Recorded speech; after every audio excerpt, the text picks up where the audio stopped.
Hi friends, అస్సలాముఅలైకుం. అందరూ ఎలా ఉన్నారు? బాగున్నారా? ఈరోజు చూడండి, నేను చికెన్తో సింపుల్గా చికెన్ ఫ్రై ఎలా చేయాలో చూపిస్తున్నాను. ఫస్ట్ అయితే చికెన్ని బాగా వాష్ చేసి పెట్టుకున్నానండి. తర్వాత ఈ చికెన్ మొత్తం ఒక కుక్కర్లో వేసుకొని అందులో ఆనియన్స్, టమాటోస్, అలాగే కొత్తిమీర, పసుపు, ఉప్పు, కారం, ధనియాల పొడి, మిరియాల పొడి అన్ని పొడులు వేసుకున్నానండి.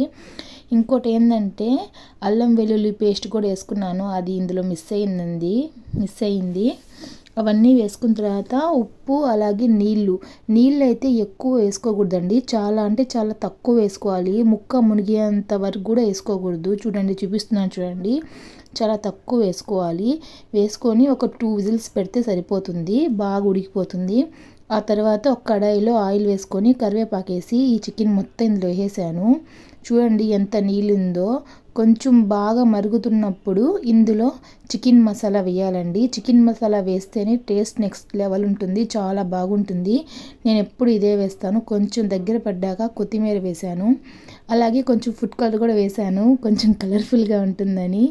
మీరు ట్రై చేయండి. Okay friends, bye, subscribe.